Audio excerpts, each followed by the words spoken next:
Notre histoire commence avec une faible flamme bleue qui se rétrécit lentement avant de disparaître complètement. Lorsqu'elle s'est éteinte, un homme obèse allongé sur sa tombe a ouvert les yeux, provoquant la fuite d'une personne effrayée tandis qu'une autre commença à pleurer de joie, affirmant que le jeune maître était revenu à la vie. Cet homme, c'est Chin, notre protagoniste. En un éclair, ses souvenirs lui reviennent, il se rappelle sa vie sur Terre. Là où il était le chasseur le plus puissant, devenu l'un des 5 chasseurs de rang triple S, grâce à ses puissantes capacités de nécromancien. Cependant, il fut trahi et assassiné par ses propres amis et ex-membres de guilde. À son réveil, il se rend compte qu'il est maintenant piégé dans le corps d'un gros porc. En regardant son reflet dans le miroir, en étirant ses joues, il se demande si le propriétaire précédent de ce corps n'a passé sa vie qu'à manger et dormir, et comment il est passé d'un homme beau à cet aspect porcin en surpoids. Allongé sur son lit, il se questionne sur le fait que le propriétaire original de ce corps n'était autre que le premier jeune maître, le célèbre imbécile du clan Baekun, un individu moralement corrompu connu pour son obsession pour la nourriture, les femmes, l'alcool, et qui est mort comme un imbécile. Maintenant, il se retrouve réincarné en un imbécile cochon dans la Chine ancienne. Il ne sait pas comment cela s'est produit. Le seul indice qu'il a est une pierre étrange qu'il a avalée avant sa mort, qu'il avait volée au chef de la guilde avant sa disparition, et la réaction du chef après l'incident semble maintenant être un indicateur révélateur, peut-être que cette pierre mystérieuse était la clé de sa résurrection inattendue. Il était tellement gros qu'il ne pouvait même pas s'asseoir par lui-même. Mais ensuite, quelque chose d'inattendu se produisit. Des notifications envahissent sa vision, indiquant qu'une erreur inattendue s'était produite et que son niveau allait être réinitialisé à un simple niveau 1. Pour ajouter à sa frustration, toutes ses capacités sont maintenant bloquées. En entendant cela, il ne peut s'empêcher de se sentir immensément frustré.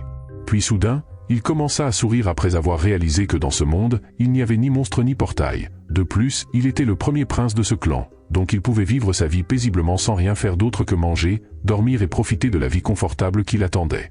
Enfin il pourra mourir de vieillesse, libre des effusions de sang et des batailles de sa vie précédente. Cependant, son moment de rêverie est brusquement interrompu lorsque la porte de sa chambre est violemment ouverte. Un homme entre en trombe en criant son nom, tandis que le serviteur du protagoniste tente en vain de l'arrêter. L'intrus n'est autre que Eugene, son frère cadet. Ignorant les supplications du serviteur de ne pas déranger le protagoniste, Eugene assène un puissant coup de poing au visage du serviteur, le mettant à genoux. Il hurle « Comment un simple serviteur ose-t-il me toucher ?» Voyant cela, le protagoniste passe devant Eugene et s'agenouille pour vérifier l'état de son serviteur. Eugene tente de dire quelque chose, mais le protagoniste l'ignore, chuchotant à son serviteur « Qui est cet homme ?» Son serviteur répond faiblement qu'il est Eugene, son demi-frère.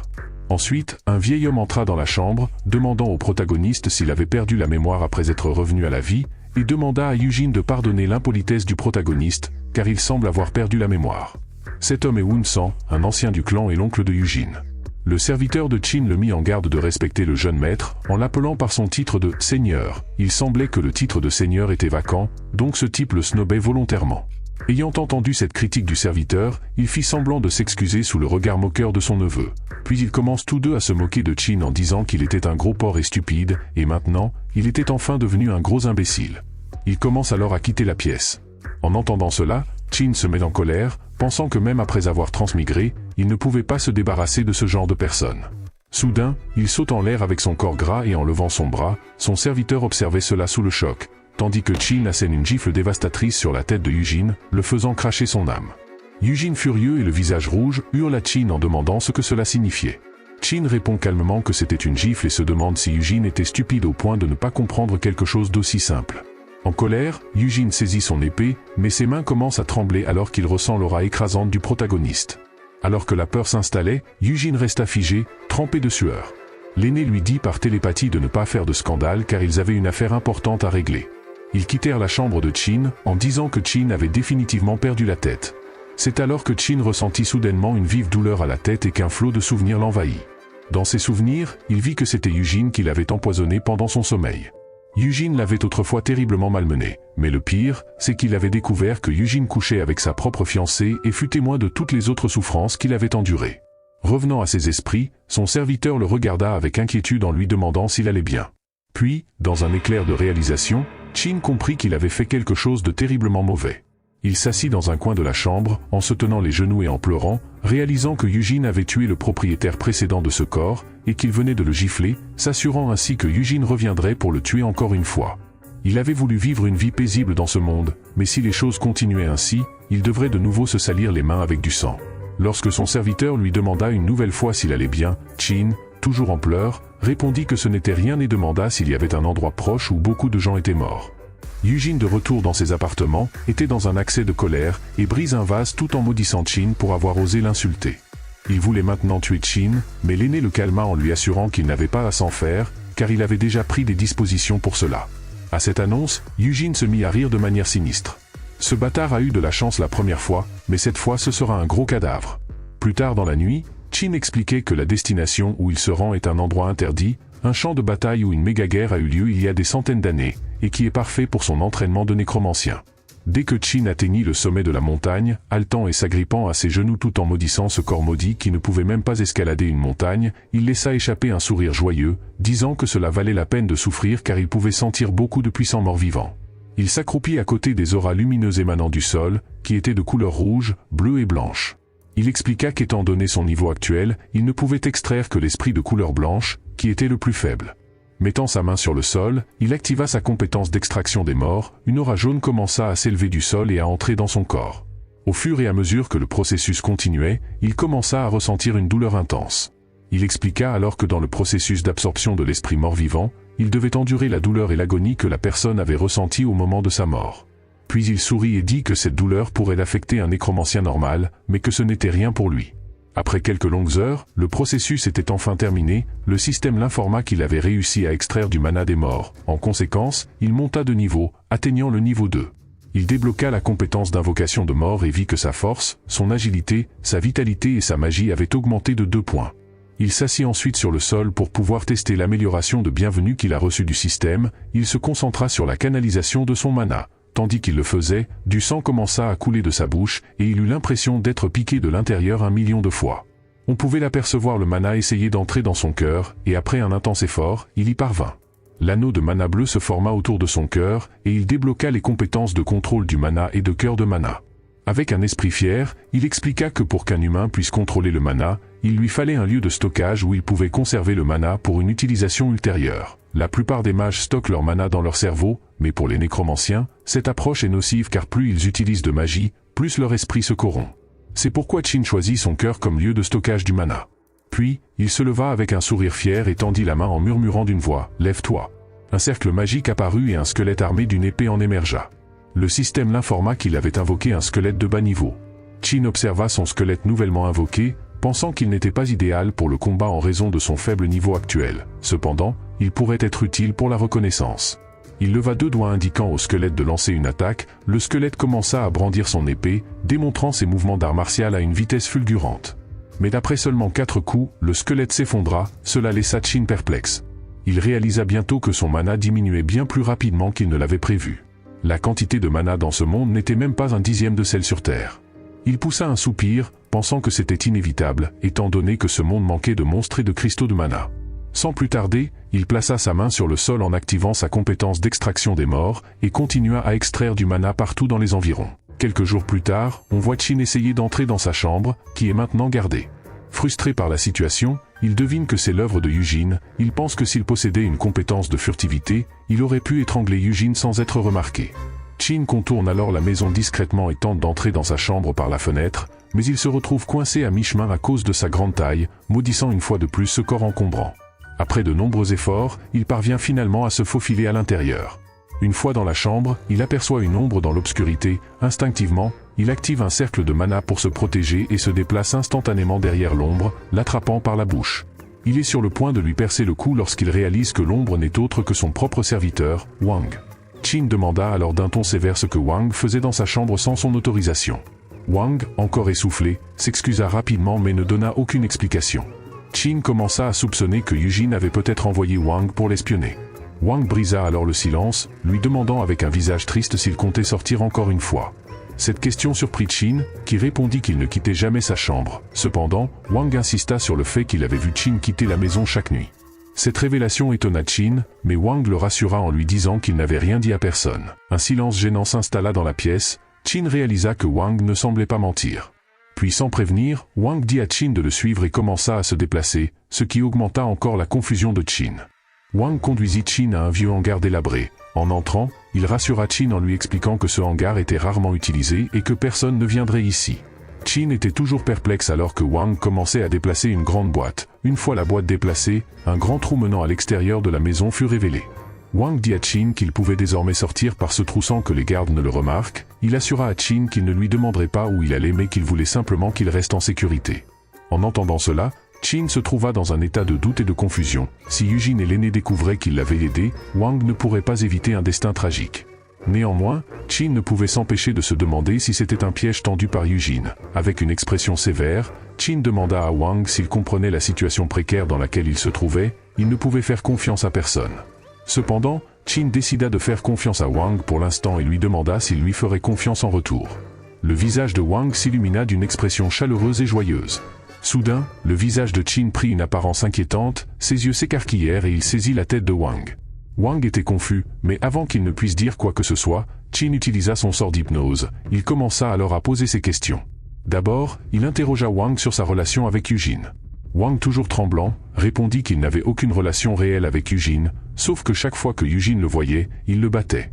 Qin posa ensuite la deuxième question, pourquoi Wang le suivait et l'aidait. Wang expliqua que Qin était une personne innocente et gentille qu'il avait toujours bien traitée. Il dit qu'ils étaient comme des frères depuis leur plus jeune âge. Lorsque ses parents sont morts, sa belle-mère et Yujin, son demi-frère, ont commencé à le maltraiter. Frustré, Qin avait l'habitude de battre Wang, mais Wang trouvait cela réconfortant, pensant que tout irait bien un jour. Lorsque Qin est mort, le monde de Wang s'est effondré, mais maintenant que Qin était de nouveau en vie, Wang ne voulait pas le perdre une seconde fois. En entendant cela, Qin laissa échapper un sourire et claqua des doigts, annulant le sort. Alors que Wang se tenait la tête en raison de l'effet secondaire du sort. Qin fut submergé par l'émotion, il pensa à sa vie précédente où tout le monde le traitait comme un monstre, et il n'arrivait pas à croire qu'il avait quelqu'un qui lui faisait autant confiance dans cette nouvelle vie. Qin quitta alors la maison par le trou, assurant à Wang de ne pas s'inquiéter et le remerciant pour son aide. Après s'être entraîné toute la nuit, Qin atteignit enfin le niveau 10 et sa classe de nécromancie passa au rang D. Il débloqua de nouvelles compétences, armure d'os, entrave d'ombre et œil maléfique. Désormais, il pouvait invoquer 2 squelettes. Cependant, il fut déçu de constater que toutes ces compétences étaient des compétences de soutien. Il se demanda alors quand aura-t-il des compétences d'attaque. Maintenant au niveau 10, il pouvait extraire l'énergie bleue, mais en observant cette énergie, il remarqua quelque chose de différent. C'était un mélange de mana et d'une autre énergie mystérieuse, similaire à celle qu'il avait ressentie chez Yujin et l'aîné. Sa curiosité piquée au vif, Qin décida d'absorber cette énergie mystérieuse. Il étendit soigneusement sa main et commença à absorber l'énergie. Alors qu'elle pénétrait dans son corps, il commença à ressentir une chaleur intense. Cependant, son corps n'a pas rejeté cette énergie, et le processus se déroula sans encombre. Mais dès qu'il essaya de fusionner cette énergie avec le mana dans son cœur, il y eut un choc brutal, provoquant une douleur intense dans sa poitrine. Du sang commença à couler de sa bouche, et il avait l'impression que ses organes se détruisaient peu à peu, causant une souffrance inimaginable. Qin était maintenant certain qu'il allait mourir, il ne lui restait plus qu'une seule option risquée, mais il n'avait pas d'autre choix. Malgré la douleur immense, il sourit et commença à concentrer l'énergie mystérieuse autour de son estomac. Après des heures de douleur infernale, alors qu'il était sur le point de s'évanouir, il réussit enfin. Le système le notifia alors qu'il avait absorbé avec succès l'énergie mystérieuse, et un nouveau réservoir d'énergie s'était formé dans son estomac. Après avoir identifié l'énergie mystérieuse, le système l'informa qu'il s'agissait de Qi, et qu'il en avait absorbé l'équivalent de 30 jours. Une idée lui vint alors à l'esprit poussée par la curiosité. Tout d'abord, il invoqua un squelette en utilisant son mana habituel. Puis, il essaya d'invoquer un autre squelette avec l'énergie mystérieuse du Qi. Dès qu'il tenta cela, le Qi passa par son cœur, se mélangea avec le mana, et avec le commandement « Arise », il invoqua un squelette. Ce qu'il vit le laissa sans voix. Un squelette terrifiant avait été invoqué.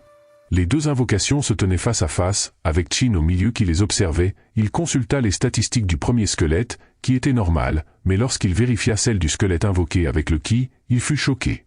Les statistiques étaient incroyablement élevées, même supérieures à celles de Qin lui-même. De plus, ce squelette pouvait même utiliser des arts martiaux. Bien que le Qi soit consommé pour maintenir ce squelette, Qin décida de tester les capacités de sa nouvelle invocation. D'un geste de doigt, les 2 squelettes commencèrent à s'entraîner. Le premier squelette, armé d'une hache, chargea à pleine vitesse, sauta haut et s'apprêta à frapper le squelette samouraï. Cependant, le squelette samouraï esquiva l'attaque avec agilité, et le squelette à la hache lança une rafale d'attaques, mais aucune ne toucha le squelette samouraï, qui utilisa les arts martiaux pour les esquiver toutes. Soudain, les yeux du samouraï brillèrent et il s'élança à la vitesse de la lumière, désarmant le squelette à la hache d'une seule attaque de parade. Alors que le samouraï s'apprêtait à achever le squelette à la hache, Qin les arrêta et annula les 2 invocations. Il ouvrit ensuite sa fenêtre de statue et remarqua qu'il s'était battu pendant un bon moment. Cependant, le samouraï n'avait consommé que 10 unités de ki, et une très petite quantité de mana avait été utilisée par le squelette à la hache. Il se demanda si c'était parce qu'il avait fusionné son mana avec le ki, mais il y avait un problème. Le mana se régénérait naturellement dans son corps, mais le ki ne le ferait pas. Il devrait absorber l'énergie des morts pour régénérer son ki, ce qui n'était pas efficace. Il conclut qu'il devrait apprendre les arts martiaux. Une idée lumineuse traversa son esprit, laissant paraître un sourire éclatant. Le lendemain matin, Qin demandait à son serviteur où il pouvait apprendre les arts martiaux. En entendant cela, Wang fut choqué et inquiet.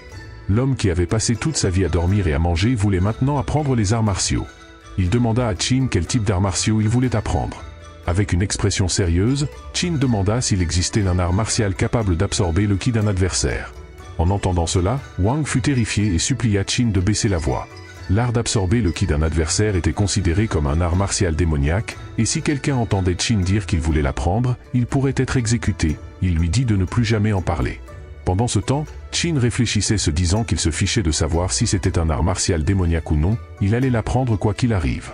Il jeta un regard en coin à Wang, montrant sa détermination. Qin bâilla pendant que Wang le sermonnait, puis dit, exaspéré, « Assez de ton sermon. Où puis-je apprendre les arts martiaux? Est-ce que notre manoir a une bibliothèque ?» Wang répondit qu'il y avait bien une bibliothèque, mais avant qu'il ne puisse ajouter autre chose, Qin posa une main sur l'épaule de Wang et l'interrompit. « Alors, qu'attendons-nous » Avec un visage triste, Wang répondit qu'il ne pouvait pas entrer dans la bibliothèque d'arts martiaux car les serviteurs n'y étaient pas autorisés. Pour le réconforter, Qin répondit avec confiance, « Quand je deviendrai le chef du clan, je t'apprendrai tous les types d'arts martiaux. Ne sois pas triste. » Puis, il se mit à avancer, et Wang baissa la tête en signe de gratitude. Mais Qin s'arrêta soudainement, il se tourna vers Wang et lui demanda qui était la personne la plus puissante de l'histoire de son clan. Wang répondit que c'était le fondateur du clan, le seigneur Yulang, qui avait établi le clan il y a 200 ans. Il était l'arrière-arrière-grand-père de Qin. Il avait atteint le rang supérieur du zénith et était surnommé l'armée à lui seul.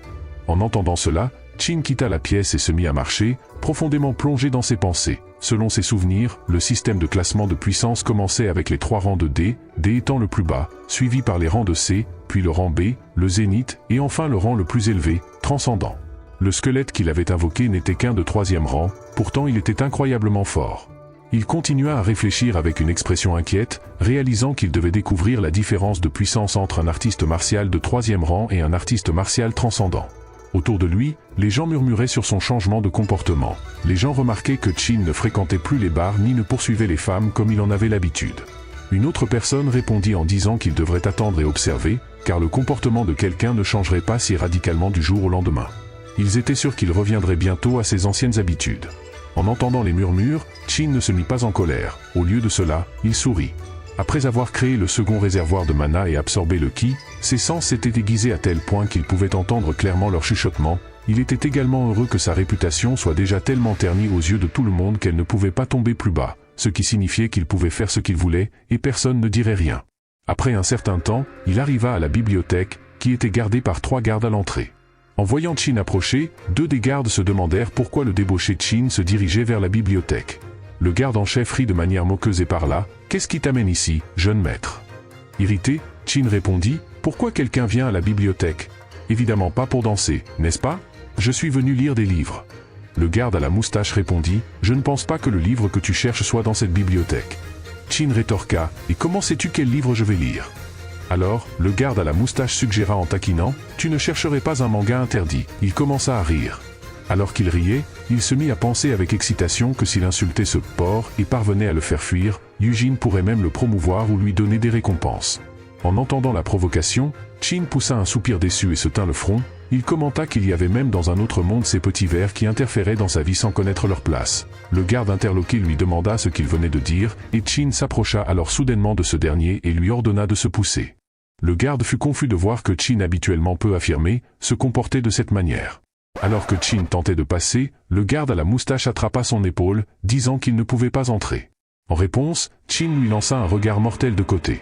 Ses yeux commencèrent à briller d'un rouge sanglant alors qu'il fixait le garde. Le garde se mit à transpirer à grosses gouttes, figé sur place. Qin retira sa main de son épaule et entra dans la bibliothèque. Pendant ce temps, les 2 autres gardes demandèrent au garde à la moustache ce qui s'était passé et pourquoi il ne répondait pas. Toujours tremblant, le garde à la moustache ne cessait de demander de l'aide pour le sauver. Après avoir vu les yeux de Chin, il réalisa que ce n'étaient pas les yeux d'un humain, mais ceux d'un tigre prêt à dévorer sa proie. La peur était si intense qu'il se fit pipi dessus, toujours figé sur place, l'urine coulait lentement sur le sol. Les deux autres gardes ne comprenaient pas ce qui s'était passé, ils attrapèrent le garde à la moustache et commencèrent à le traîner dehors pour l'emmener à la clinique. Un des gardes regarda en arrière vers Chin, réalisant que Chin était bel et bien un descendant direct du clan Baekun. Dans un appartement du clan Baekun, un aîné se trouvait devant un tableau, cependant, ce tableau donnait sur un escalier sombre. L'aîné du clan Baekun descendit dans ce sous-sol caché. À l'intérieur, on voit un corps couvert de bandages, entouré par plusieurs personnes vêtues de rouge qui s'inclinent devant l'aîné. L'un des hommes vêtus en rouge appela l'aîné « chaman », mais ce dernier le réprimanda, exigeant qu'il puisse s'habituer à son nouveau titre. L'aîné révèle que Chin est entré dans la bibliothèque d'arts martiaux aujourd'hui. Le vice-chef lui répond qu'il a sans doute été effrayé par la mort, mais l'aîné semblait préoccupé par les récentes préoccupations du Yujin face à Chin. Cependant, le vice-chef le rassure en disant que même si Chin lisait tous les livres d'arts martiaux de la bibliothèque, il n'en restera pas moins qu'un empoté. C'est précisément la raison pour laquelle ils ont nourri et fait grandir le jeune Yujin, pour les servir dans leur plan. Le vice-chef suggéra qu'il pourrait même être bénéfique que Chin tente d'apprendre les arts rituels, car la moindre erreur pendant l'entraînement pourrait faire refluer son énergie, potentiellement il pourrait y laisser la peau. Il tendit ensuite la main vers le corps momifié, déclarant que leurs préparatifs étaient prêts et que personne ne pourrait sauver Chin. L'ancien leur ordonna alors d'exécuter leur plan ce soir-là, puis quitta la pièce ésotérique avec un sourire satisfait sur le visage. Durant la même nuit, deux nouveaux gardes postés à l'entrée de la bibliothèque étaient en train de discuter. Le garde chauve commente que Chin est resté toute la journée dans la bibliothèque à simplement feuilleter des livres. Il exprime son inquiétude que Chin puisse devenir mentalement instable s'il tente d'apprendre les arts martiaux de manière incorrecte. L'autre garde le rassure, disant que tout irait bien et qu'il devrait simplement laisser Chin à ses occupations. Il ajoute que si Yujin découvrait qu'ils avaient dissimulé la situation de Chin, tous deux pourraient être exécutés. De plus, le garde explique que Chin ne serait de toute façon pas capable d'apprendre les arts martiaux, puisque tous les livres d'arts martiaux appartenant au clan Baekun ont soit été détruits, soit retirés de la bibliothèque. À l'intérieur de la bibliothèque, Chin lisait attentivement un livre. Il entend tout ce que disent les gardes et les qualifie d'idiots dans ses pensées. Contrairement à eux, Chin n'a pas besoin de pratiquer intensément pour apprendre les arts martiaux. Avec l'aide du système, il peut acquérir des connaissances simplement en lisant des livres. Il a scanné tous les livres de la bibliothèque pendant des heures, mais malheureusement, il n'a trouvé aucun livre d'arts martiaux de qualité. Le plus haut grade qu'il a trouvé était un premier grade, ce qui était décevant car de la plus basse qualité. Sans autres options, Chin était sur le point de se contenter d'apprendre à partir d'un livre de niveau inférieur lorsqu'un petit chariot rempli de livres heurta son dos. Il se retourna pour voir une jeune fille mignonne. Elle paniqua en voyant Chin devant elle et commença à s'excuser en larmes. Chin lui demanda d'où venaient les livres dans le chariot qu'elle tirait. Toujours nerveuse, elle répondit qu'ils étaient tous des livres endommagés et qu'il était de son devoir de les jeter au sous-sol et de ne garder que les bons livres dans la bibliothèque. Chin lui demanda de le conduire là où ses livres endommagés étaient stockés, espérant qu'il pourrait y trouver quelque chose d'utile. Malheureusement, même après avoir cherché pendant des heures, il n'a trouvé aucune compétence décente parmi eux. La petite fille tendit ensuite à Chin un autre livre, lui demandant s'il était correct d'apprendre les arts martiaux à partir de ces livres endommagés. Voyant la gentillesse de la fille, Chin la rassura en lui disant que c'était correct et que si elle choisissait un bon livre, il la récompenserait avec quelque chose de bien. À ces mots, elle s'enthousiasma et après un moment, lui apporta un livre fortement endommagé. Il avait l'air si fragile qu'il semblait qu'il se désintégrerait au moindre toucher. Malgré son état, Chin décida de vérifier le livre. À sa grande surprise, le rang de la compétence contenue dans le livre était inconnu. Cela pouvait signifier qu'il s'agissait soit d'une compétence de très haut niveau, soit d'une compétence de si bas niveau que le système était incapable de la classer. Chin tapota la tête de la petite fille et lui assura qu'il lui donnerait une bonne récompense. Il se mit alors à étudier la compétence issue du livre, mais dès qu'il commença, une énergie verte émergea derrière lui et enveloppa tout son corps. Une énergie inconnue commença à pénétrer dans son corps, et Chin, d'abord paniqué, ne parvint pas à l'arrêter. Cependant, il fut rapidement confus lorsqu'il réalisa que cela ne lui causait aucun mal. Soudainement, le système le notifia qu'une source inconnue avait appliqué une malédiction de mort sur lui, et que cette malédiction avait commencé à être absorbée par son corps. Cette révélation le fit immédiatement penser à Yujin, la seule personne qui souhaitait sa mort. Chin se mit à rire aux éclats, déclarant que la situation était une grande chance. Pour une personne ordinaire, cette énergie maudite causerait une mort instantanée, mais pour un nécromancien comme lui, c'était une bénédiction. Sans perdre de temps, Chin commença à absorber l'énergie maudite dans son corps. Après un certain temps, il parvint à former son troisième cercle de mana. En sueur, il annonça qu'il était officiellement devenu un chasseur de rance et Chin continua d'apprendre la compétence issue du livre. Après avoir enduré une douleur intense pendant plusieurs heures, il la maîtrisa enfin. À sa grande surprise, il découvrit qu'il s'agissait d'une compétence de niveau transcendant. Grâce à cette compétence, il pouvait désormais cultiver son chi bien plus rapidement que les gens ordinaires. Il atteignit également le niveau 15 grâce à l'énergie maudite, ce qui le ravit lorsqu'il vérifia sa fenêtre de statut. Alors que la lumière du matin filtrait depuis l'extérieur, il réalisa qu'il avait étudié toute la nuit. Soudain, Wang fit irruption dans la pièce et lui dit urgemment qu'il devrait se préparer rapidement car quelqu'un d'important était venu le voir. Qin demanda de qui il s'agissait, et hésitant, Wang révéla que c'était sa fiancée. La scène se déplace alors vers la fiancée de Qin. Alors qu'elle déambulait dans la ville, les habitants se rassemblèrent pour l'apercevoir, commentant sa beauté. Beaucoup étaient d'accord pour dire qu'elle faisait partie des 3 plus belles femmes du royaume. Soudain, un homme dans la foule trébucha et tomba dans la boue, éclaboussant ses vêtements. Elle lui lança un regard meurtrier tandis que son garde musclé se préparait à attaquer le malheureux homme qui implorait sa clémence. Cependant, elle arrêta le garde, et avec un visage bienveillant tendit la main pour aider l'homme à se relever, lui demandant s'il allait bien. Elle lui donna même de l'argent et lui conseilla gentiment de faire attention. Alors qu'elle reprenait sa marche, les habitants se mirent à la louer, remarquant non seulement sa beauté, mais aussi sa gentillesse. Pourtant à l'intérieur, elle ressentait un profond dégoût. Le simple contact de cet homme lui donnait l'impression d'avoir un ver rampant sur sa peau, et elle avait hâte de changer de vêtements dès que possible. Dans la grande salle de réunion, Eugene, son oncle, et le vice-seigneur étaient assis, l'atmosphère lourde de tension. Eugene jeta un coup d'œil à la chaise vide du chef de clan, convaincu que ce poste devrait lui revenir. Il pensait que la position de chef de clan serait bientôt la sienne une fois la nouvelle de la mort de Qin confirmée. Cependant, un obstacle majeur subsistait. Le vice-chef du clan, connu pour sa loyauté inébranlable envers le chef de clan et par extension, envers Qin. Soudain, les portes de la salle s'ouvrirent, laissant entrer Dayon, le deuxième aîné. Il s'excusa pour son retard, expliquant que son fils s'était réveillé tard. Son fils répliqua cependant qu'il était à l'heure et que c'était son père qui avait trop dormi. Irrité, Dayon réprimanda son fils pour ses bavardages et prit place à côté du chef. Le duo commença à discuter, ignorant Eugene qui les regardait avec une irritation croissante. Alors que les autres aînés entraient dans la salle, seule l'absence de Qin fut notée. Après un certain temps d'attente, le premier aîné, l'oncle de Eugene, proposa de commencer la réunion. Le vice-chef, cependant, insista pour attendre Qin. Eugene rétorqua en demandant pourquoi il devrait attendre un perdant bon à rien. Soudain, une voix résonna dans toute la salle. Qui est le perdant? Qin fit une entrée grandiose, provoquant la stupéfaction et la peur chez Eugene et son oncle. Des questions commencèrent à envahir l'esprit de Eugene. Comment Qin pouvait-il encore être en vie? La malédiction avait-elle échoué? Qin, traînant Wang par la main, s'assit nonchalamment à côté du vice-chef. Il fit ensuite un signe à Wang de s'asseoir à côté de Dayon. Ce geste choqua tout le monde, provoquant un mélange de peur et de nervosité chez Wang. Le quatrième aîné, stupéfait, s'écria « Qin est-il devenu fou au point de permettre à un simple serviteur de s'asseoir ici? Cela ne s'est jamais produit dans l'histoire de notre clan. » Wang, nerveux, suggéra à Qin qu'il devrait partir, mais Qin, arborant une expression sérieuse, se tourna vers le quatrième aîné et lui demanda « Quel est le problème ?»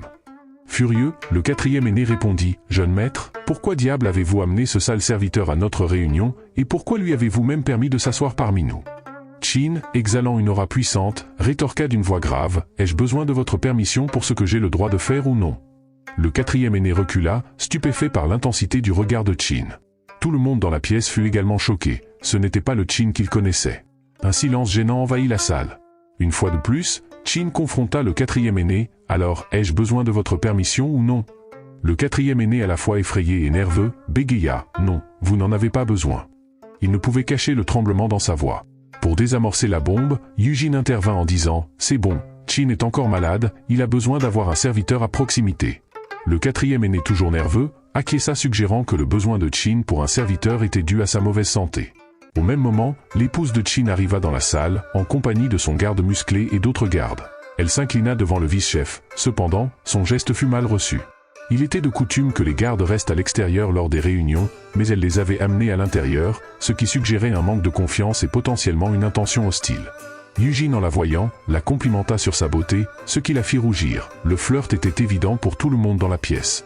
Puis avec un sourire narquois, le garde musclé annonça qu'à partir de ce jour, leur clan ne serait plus allié au clan Baekun et qu'il cesserait tout commerce. Cela provoqua un choc dans toute la salle.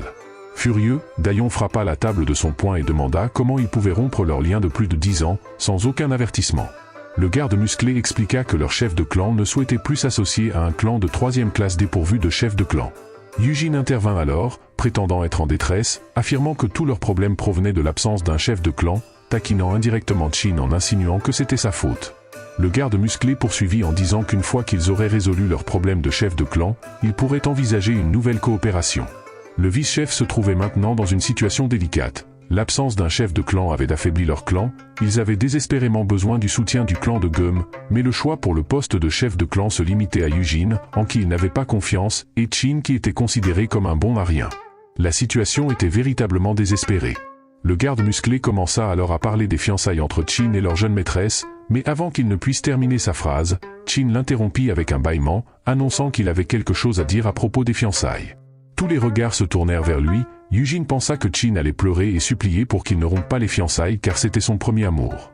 Chin et Gum se regardèrent, puis avec une attitude désinvolte et un doigt sur son nez, Chin déclara qu'il souhaitait rompre les fiançailles. La salle entière fut choquée et plongée dans le silence. Gum, incapable de contenir sa colère, fulmina face à l'audace de ce perdant qui la rejetait. Quelques minutes plus tôt, dès que Gum était entré dans la salle, une vague de douleur l'avait frappé à la tête, déclenchant des souvenirs de la vie passée de Chin, en particulier de sa première rencontre avec Gum. Lors de leur première rencontre, Gum lui avait fait une proposition avec un visage doux et innocent, et c'était quelques-uns des souvenirs les plus heureux de sa vie. Cependant, les choses avaient changé de manière dramatique après l'annonce de leur fiançailles. L'attitude de Gum à son égard s'était durcie, elle commença à le regarder avec dégoût, le qualifiant de porc répugnant et elle l'avertit même qu'elle ne se serait jamais souciée de lui s'il n'avait pas été le prochain chef de clan. Gum lui avait ordonné de faire comme s'ils ne se connaissaient pas lorsqu'ils étaient seuls ou dans des lieux moins fréquentés, sinon elle lui couperait son petit pépé. Après la mort du chef de clan, Gum avait commencé à voir Eugene et Chin devait les observer en secret tout en pleurant et se masturbant. Puis quelque chose d'inattendu se produisit. Chin eut une vision étrange de Gum, couverte de sang avec ses vêtements déchirés, deux gardes la conduisaient quelque part. Dans sa chambre, plusieurs hommes gisaient à moitié nus, c'était une scène digne de la série de films Scream. Quoi qu'il en soit, Chin supposa que ce n'était pas un souvenir du passé car cela n'était pas encore arrivé, mais plutôt un aperçu de l'avenir. Confus, il se demanda ce qui se passait, décidant qu'il pourrait trouver la réponse s'il continuait à monter de niveau. Pendant ce temps, Chin remarqua un homme mince reflété dans son regard. C'était la raison pour laquelle Chin avait décidé de mettre fin aux fiançailles. De retour au présent, l'ambiance de la pièce était tendue, Gum tremblait de colère mais ne disait rien. Chin, avec un doigt dans l'oreille, regarda Gum et demanda en plaisantant pourquoi elle ne répondait pas. Il la taquina, lui demandant si elle avait encore de l'attachement pour lui.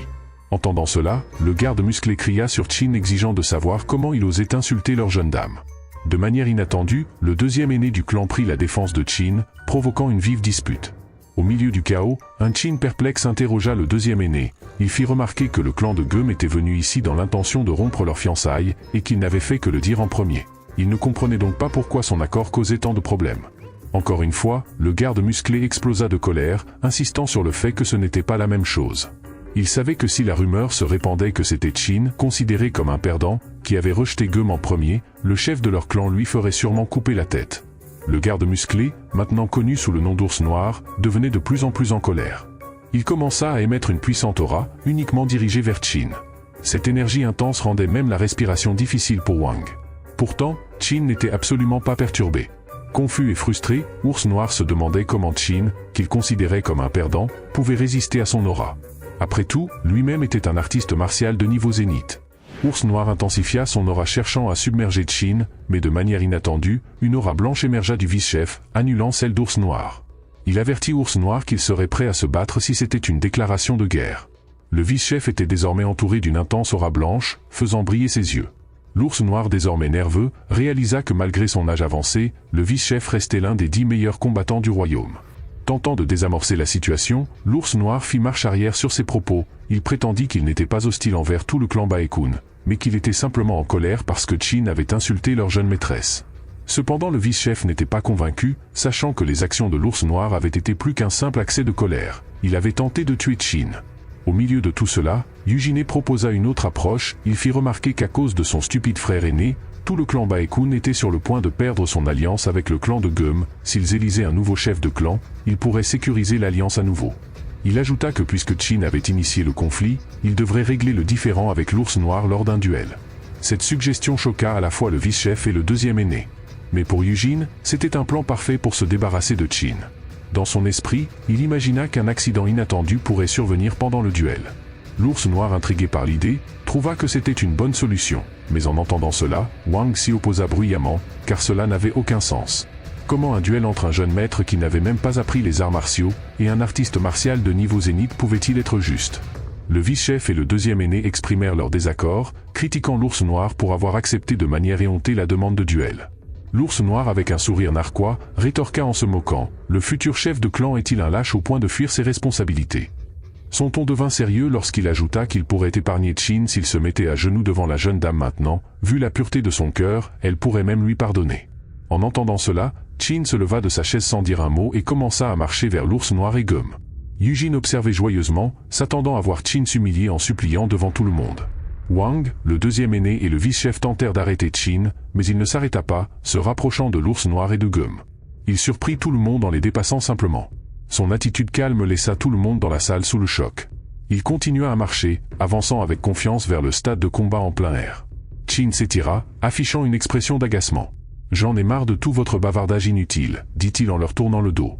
Puis il se retourna, et tandis que tout le monde l'observait les visages remplis de confusion, il déclara avec un air sérieux en pointant vers le stade: « Allons nous battre, j'ai hâte de vous botter le derrière. » Peu de temps après, toute la ville se précipita vers le stade, excitée à l'idée d'assister au duel entre Chin et le clan de Gum.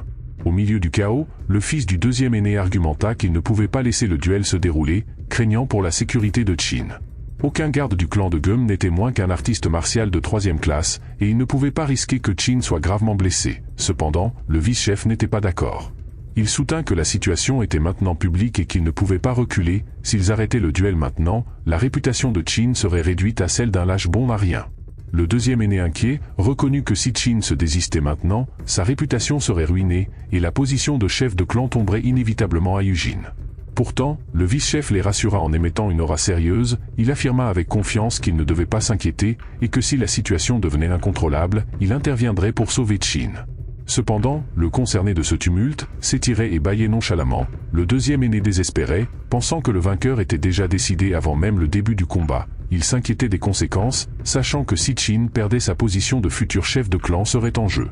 Soudain, Chin commença à marcher vers le stade, attirant l'attention de tous ceux qui l'entouraient. L'ours noir l'observait partir, avec un sourire satisfait sur les lèvres. Wang de son côté, regardait avec une tension croissante marquée sur son visage. La jeune maîtresse, inconsciente de leur réaction, gardait la tête haute, feignant de s'inquiéter devant la foule.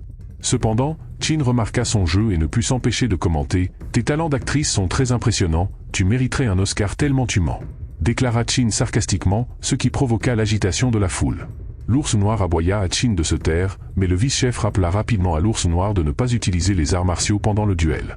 L'ours noir rétorqua qu'il n'avait pas besoin qu'on le lui dise. Ceux qui veulent être enseignés par le premier maître, levez la main. Les subordonnés commencèrent à s'exciter comme des puces, pensant à leur futur radieux au sein du clan. L'ours noir choisit alors un de ses subordonnés pour le représenter lors du combat. Ce geste rendit Chin furieux, pointant l'ours noir du doigt avec un regard enflammé. Il déclara: « Je ne veux pas me battre contre ces larbins de bas niveau. Mon adversaire, c'est toi, ours noir. » Cette déclaration laissa tout le monde sous le choc. Bouillant de rage face aux paroles de Chin, l'ours noir rétorqua que Chin devait choisir un adversaire à son niveau. Chin répliqua en insinuant que l'ours noir admettait qu'il n'avait pas l'air si fort. La situation menaçait de dégénérer lorsque l'arbitre finit par lancer le match. Dans sa rage, l'ours noir commanda par télépathie à son subordonné de tuer Chin. Le subordonné se jeta sur Chin, lançant un coup de poing puissant que Chin esquiva facilement, à la grande surprise de tous. Le subordonné enchaîna alors avec une rafale de coups, tous habilement évités par Chin. Frustré, l'ours noir cria à son subordonné d'arrêter de jouer et de se battre sérieusement. Du point de vue du subordonné, il faisait déjà de son mieux. N'ayant plus d'autre choix, il activa ses compétences en arts martiaux et se jeta sur Chin qui était coincé au bord du stade. Il le frappa de toutes ses forces. Les spectateurs étaient furieux et le vice-chef se préparait à intervenir pour sauver Chin. Cependant, quelque chose d'inattendu se produisit. Au lieu de Chin, ce fut le subordonné qui se retrouva à crier de douleur. Il tenait sa main, qui s'était fracturée. Eugene se demanda si Chin avait caché une plaque d'acier sous ses vêtements. Tandis que le premier aîné déclarait que Chin n'avait rien fait de tel, il spécula que Chin avait dû apprendre une sorte d'art martial externe. L'ours noir accusa Chin de tricher en utilisant des arts martiaux, mais la foule réfuta rapidement ces allégations, rappelant que c'était le subordonné de l'ours noir qui avait utilisé les arts martiaux en premier. Cela réduisit l'ours noir au silence, tandis que Chin semblait perplexe face à la situation. Il ne savait ce qu'était cet art martial externe. En effet, il avait utilisé sa compétence d'armure d'os pour se protéger, il n'avait pas utilisé d'arts martiaux. L'ours noir s'excusa publiquement et admit sa défaite. Cependant, il déclara bruyamment que le duel n'était pas terminé. Il monta sur la scène, affirmant que c'était Chin qui avait initialement proposé le duel, donc c'était maintenant à son tour de combattre. En entendant cela, le vice-chef se mit en colère, questionnant les intentions de l'ours noir, mais ce dernier argumenta que la situation avait changé maintenant que Chin avait montré ses compétences en arts martiaux, rendant le duel équitable. Le deuxième aîné et le vice-chef s'opposèrent à la poursuite du duel et exprimèrent leurs objections. Pour détendre l'atmosphère, Chin rassura le vice-chef en lui disant que tout irait bien, et il s'adressa à l'ours noir en le taquinant, l'appelant « Nounours ». Il lui dit qu'il parlait trop et l'encouragea à se dépêcher car il était impatient de lui botter son petit derrière. Chin, qui ne s'entraînait que depuis 3 jours, osa défier Ours Noir, un maître d'arts martiaux renommé dans les cercles de Jianghu. Il semblait respectueux mais lança néanmoins. Vous le regretterez, généralement, ceux qui disent ce genre de choses perdent lamentablement. Ours Noir resta silencieux, convaincu que l'écart de puissance entre eux était immense. Il décida d'utiliser une force écrasante pour briser instantanément l'aura protectrice de Chin. Mais contre toute attente, Chin esquiva son coup de poing. À cet instant, Ours Noir comprit enfin pourquoi Chin avait pu vaincre son subordonné. Avec son agilité, il était presque impossible qu'il puisse le toucher. Cependant, Ours Noir n'était pas du même niveau que son subordonné. D'un coup de poing, il obligea Chin à se décaler, puis enchaîna avec un balayage visant le visage de son adversaire. Le bruit de l'impact au centre de l'arène semblait indiquer que le coup avait touché sa cible. Pourtant, Chin parvint à bloquer de justesse. Ne pouvant faire autrement, Ours Noir recula, lançant une paume pour créer de la distance entre eux. Pour Ours Noir, tout cela n'était qu'une série de coïncidences, Chin ne peut pas être si chanceux pensa-t-il. Mais Chin, observant la scène, réalisa que Ours Noir était bien plus fort que les précédents adversaires. Était-il vraiment un expert martial accompli? Alors qu'il se perdait dans ses pensées, Ours Noir, furieux d'être ridiculisé, se jeta sur Chin en hurlant « Qu'as-tu utilisé comme sorcellerie ?» C'est alors que Chin saisit l'opportunité qu'il attendait. Au moment où Ours Noir bondit, Chin concentra toute son énergie dans son poing droit et frappa violemment. Le coup projeta Ours Noir à plusieurs mètres, sous les acclamations des spectateurs du bureau d'escorte de Baekun. Complètement abasourdi, Ours Noir n'arrivait pas à croire qu'il avait été vaincu. Fou de rage, il déclencha son énergie intérieure pour une ultime attaque. Mais au même moment, un éclair frappa la scène, envoyant Ours Noir rouler jusqu'aux pieds des hommes du clan Gum. Celui qui avait invoqué l'éclair n'était autre que le maître adjoint du bureau d'escorte de Baekun. Le vice-chef furieux questionna ce que faisaient tous les membres du clan Baekun. Il s'exclama que le clan de Gum avait essayé de tuer leur jeune maître et qu'ils devaient se préparer à la bataille. La situation dégénéra rapidement. Le clan Gum tenta de justifier leurs actes en affirmant qu'ils avaient été contraints par les circonstances. Alors que tout le monde se préparait à attaquer, la colère de Gum éclata. Elle traita avec mépris les membres du clan Baekun de vermine et cria de rage face à leur audace de lever leurs épées contre elle. En entendant cela, les membres du clan Baekun échangèrent des regards et commentèrent le caractère redoutable de Gum. Ils admettaient que son regard seul pouvait tuer un homme et reconnaissaient qu'elle avait enfin révélé son vrai visage. Le deuxième aîné exigea que le clan de Gum livre l'ours noir, car il avait tenté de tuer le jeune maître. Mais avant qu'il ne puisse terminer sa phrase, la vue de la tête de l'ours noir volant dans les airs le réduisit au silence. Quelqu'un avait désactivé l'ours noir. L'homme responsable était une figure d'âge moyen, avec des griffes acérées comme des rasoirs à la main. La griffe de sang, le plus grand artiste martial du clan Gum, un pratiquant de haut rang de niveau zénith. Sa présence suscita une vague de peur chez tout le monde, y compris chez le vice-chef. Lui-même était un pratiquant de niveau zénith moyen et savait qu'il ne pouvait pas vaincre la griffe de sang. Malgré cela, le vice-chef était déterminé à protéger Chin à tout prix. Il se tourna vers Chin, l'instruisant de rester derrière lui, promettant de le protéger. Mais Chin, avec un air agacé, répondit « Qui protège qui? Je peux me protéger tout seul. C'est toi qui devrais t'inquiéter pour toi-même. » Le vice-chef fut déconcerté par les paroles de Chin. Pendant ce temps, au milieu de l'atmosphère tendue, la griffe de sang lécha le sang de l'ours noir sur ses griffes, un sourire maléfique se dessinant sur son visage. La griffe de sang émanait une aura intense en déclarant qu'il était prêt pour la guerre. Cependant, Yujin intervint, empêchant le deuxième aîné d'escalader le conflit avec la griffe de sang.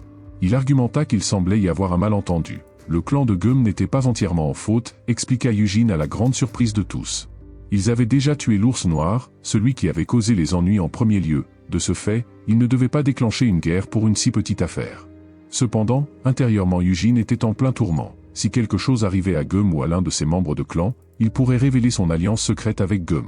Le deuxième aîné en revanche, ne fut pas convaincu par les paroles de Yujin. Élevant encore plus la voix, il déclara fermement « Je ne les laisserai pas partir aussi facilement ». En réponse à l'explosion du deuxième aîné, Chin appela calmement de derrière « Laisse-les partir ». Tous les spectateurs furent choqués, tournant la tête pour le regarder avec surprise. Chin continua calmement, cela devrait leur servir de leçon. Ces paroles envoyèrent une autre onde de choc dans la foule. Il avait failli perdre la vie aux mains du clan de Gum, et pourtant il restait calme et indulgent. De plus, quand était-il devenu aussi compétent en arts martiaux? Le changement en lui était indéniable, et tous ceux présents commencèrent à regarder Qin avec une admiration nouvelle. Qin cependant, ne comptait pas en rester là. Nous devons découvrir la vérité, pensa-t-il, tout en élaborant un plan. Cette nuit-là, 2 groupes de personnes se sont rassemblés devant un temple en ruine à la périphérie, parmi lesquels le leader évident était Eugene. Il semblait préoccupé par le mauvais déroulement des événements qui ont eu lieu tout à l'heure. Nous n'avions pas prévu que cela se passerait ainsi.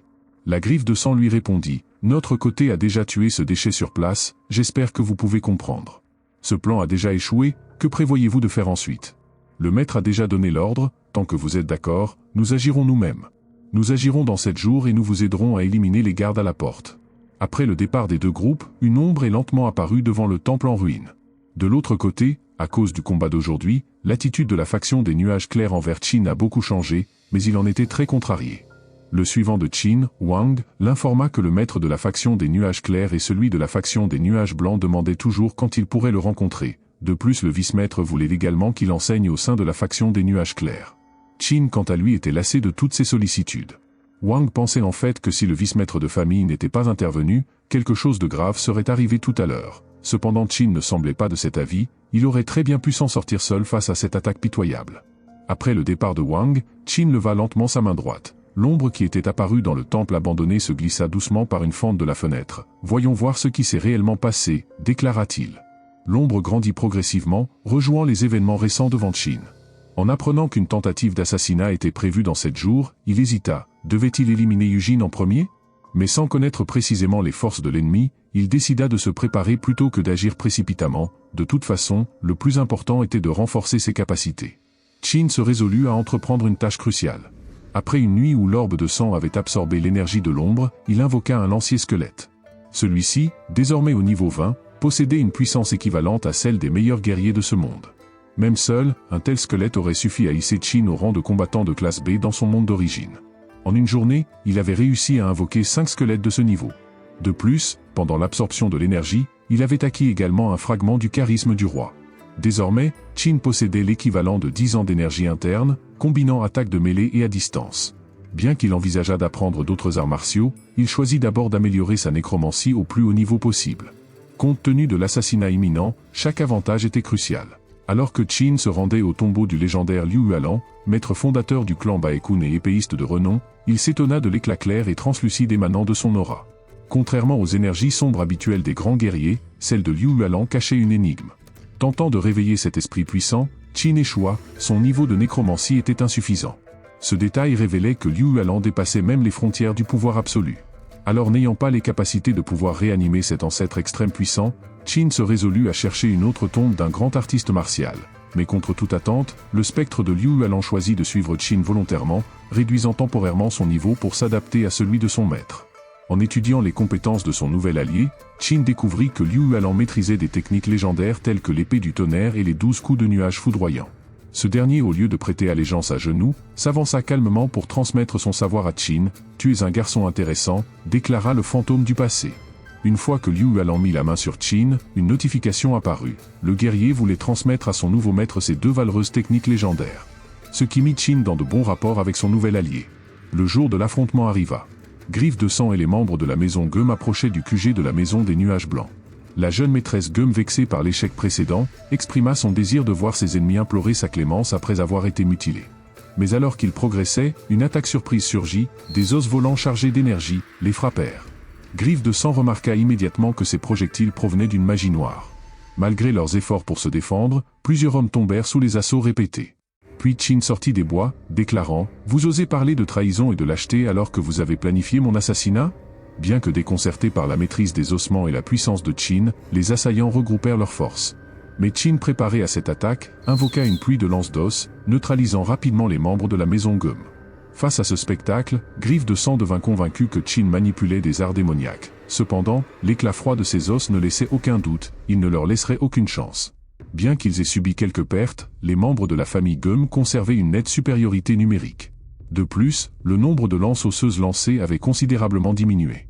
En l'attaquant tous ensemble, ils étaient convaincus de pouvoir remporter la victoire sans grande difficulté. À cette pensée, Griffe de sang exalta « Je vais bloquer les lances osseuses. Il est seul, allez-y, tous ensemble. » Qui a dit que j'étais seul? À ces mots, Qin invoqua des guerriers squelettes. En une fraction de seconde, les membres de la famille Gum furent pris de panique, tremblant de peur devant cette armée. Je ne comprends pas ce qui vous effraie autant. Voilà ce qu'on appelle une véritable magie noire. Griffe de Sang, qui avait tué des dizaines de personnes au cours de sa vie, sentit un frisson glacial le parcourir. Ses squelettes dégageaient une aura effroyablement puissante. Mais sans perdre de temps, il élimina 5 de ses hommes les plus proches. Quiconque tente de fuir sera exécuté sur le champ. Face à cette situation désespérée, les membres de la famille Gum n'avaient d'autre choix que d'attaquer les squelettes devant eux. Après tout, à leurs yeux une armée de squelettes aussi puissante soit-elle, ne pouvait surpasser Griffe de Sang. Vous êtes devenu fou ou quoi? Vous refusez le chemin du paradis et insistez pour franchir les portes de l'enfer, déclara Chin avec lassitude. Sous la pression de Griffe de Sang, les membres de la famille Gum se jetèrent sur les guerriers squelettes de Chin. Alors qu'ils s'affrontaient, une flèche surgit soudainement de nulle part. D'un geste habile, un des membres de la famille Gum parvint à briser cette flèche sans difficulté. Mais à peine un instant plus tard, l'homme fut percé à la tête par une deuxième flèche suivant exactement le même trajet. Voyant cela, Griffe de Sang resta figé un moment. Cette technique consistant à utiliser 2 flèches sur des trajectoires identiques pour piéger son adversaire, portait d'un nom, les ombres enchaînées. Il était stupéfait. Comment un simple squelette pouvait-il maîtriser une technique de tir à l'arc aussi légendaire? En scrutant les alentours, il remarqua peu à peu d'autres anomalies. Les mouvements des squelettes évoquaient des techniques disparues, comme les 19 éclairs de Lu Huayang ou encore le poing du tigre noir. Toutes ces techniques appartenaient à des maîtres d'arts martiaux célèbres et décédés. Se rendant compte qu'il ne pouvait pas vaincre ces squelettes, Griffe de Sang prit une décision, attaquer Chin directement. À ses yeux, Chin ne pouvait pas parer son assaut. Pourtant, au moment où il passa à l'attaque, une frappe rapide et puissante s'abattit soudainement à côté de Chin. Voyant cela, Griffe de Sang fut pris d'une sueur froide. Cette technique, c'était celle de Liu Hualan, le légendaire maître de l'épée brise-nuage. À cet instant, Griffe de Sang comprit qu'il avait été trompé par Chin depuis le début. Le prétendu bon Arien avait en réalité feint sa propre mort pour cacher sa véritable force. Même s'il savait qu'il ne quitterait pas cet endroit vivant, Griffe de Sang ne put s'empêcher de rire. Pour la première fois de sa vie, il ressentait une sorte de bonheur face à une situation aussi désespérée. Peu après, il succomba au combat contre les squelettes. Grâce à cette bataille, Chin put tester la puissance des 12 flèches du tonnerre et de la technique puissance foudroyante. De plus, il gagna un nouvel artefact qu'il contrôla grâce à ses pouvoirs. Chin s'approcha de Gum, qui ne semblait pas dans son assiette. « Chin, je t'en supplie, crois-moi. Je n'ai jamais voulu te trahir, j'ai été manipulé par Eugene. Je t'aime depuis toujours, on peut tout recommencer, il n'est pas trop tard. Ton jeu d'acteur est de mieux en mieux, Gum. Tu continues à amener des vagabonds chez toi pour les torturer ?» En entendant ces mots, Gum frémit. Ce secret, Chin ne pouvait pas le connaître. Affolée à l'idée qu'il soit révélé, elle tenta de l'empoisonner avec une arme cachée dans sa manche. C'est dommage, ma résistance au poison est au maximum. Sans attendre, Chin lança une malédiction de putréfaction sur Gum, un sort autrefois utilisé pour faire disparaître les cadavres de monstres géants. Après avoir récupéré son arme secrète, il laissa son insigne d'identité à côté de son corps en décomposition. Après ces événements, Chin réfléchit à la manière d'affronter Eugene. Peu de temps après, Eugene apprit la mort de Gum. Il fut révélé que le corps en décomposition retrouvé à proximité appartenait à Gum, comme en attestait son insigne d'identité laissé sur place.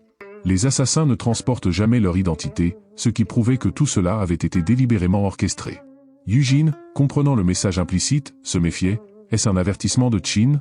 Faites quelque chose, si cela continue ainsi, nos plans seront compromis. L'ancien à ses côtés répondit calmement, ne vous inquiétez pas, jeune maître, peut-être devriez-vous d'abord vous détendre avec un bon verre.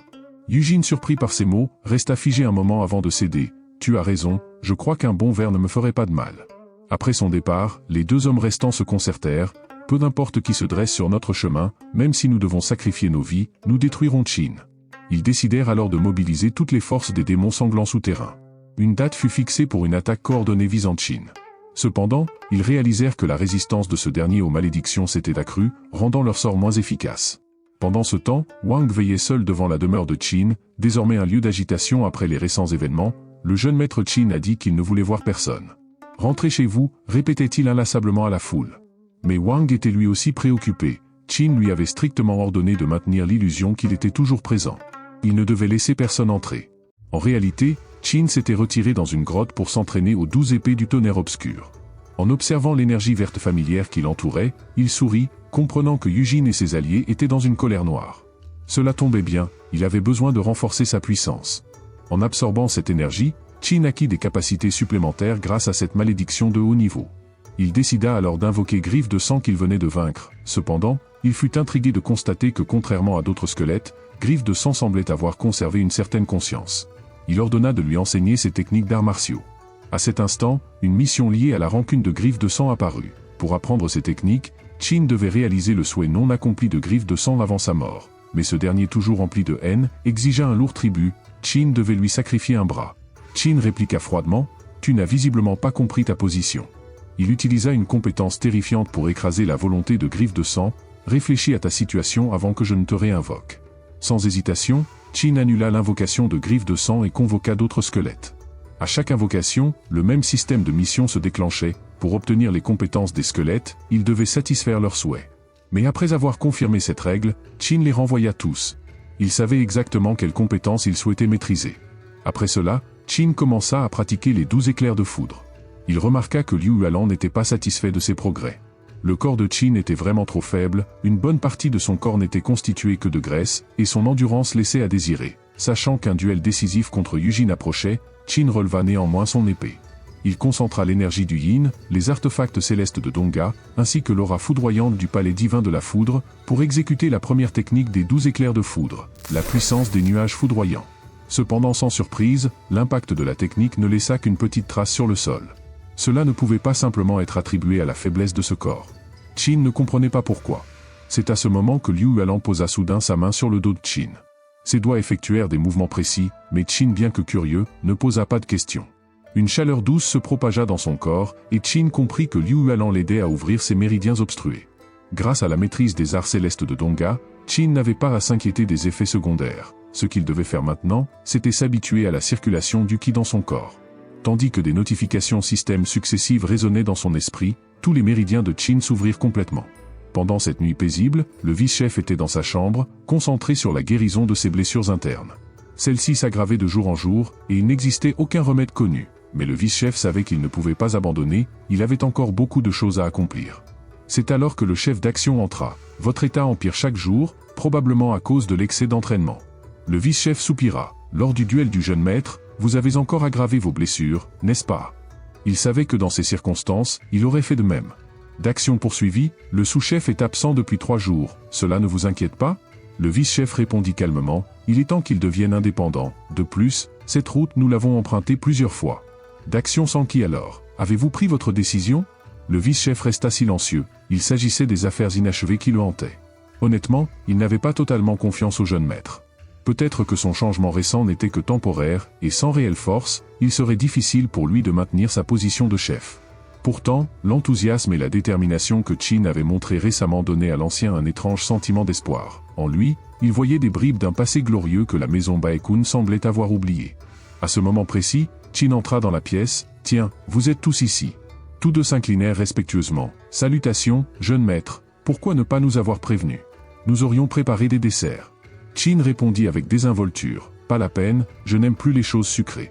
Si je continue à grossir comme ça, comment pourrais-je un jour devenir le chef de famille? » Un coup d'œil à ses vêtements suffisait à révéler qu'il n'était certainement pas resté dans sa chambre comme prévu. D'action se mit à rire nerveusement, convaincu que Chin avait probablement encore perdu une grosse somme d'argent à l'extérieur. « Jeune maître, où étiez-vous ces derniers temps ?» demanda D'action. Chin répondit, « J'ai été occupé, mais ce n'est pas ça qui est important. Ce qui compte maintenant, c'est la situation du vice-chef. » « Tu tiens tant que ça à mourir ?» Ces mots glaciaux firent sursauter les deux hommes.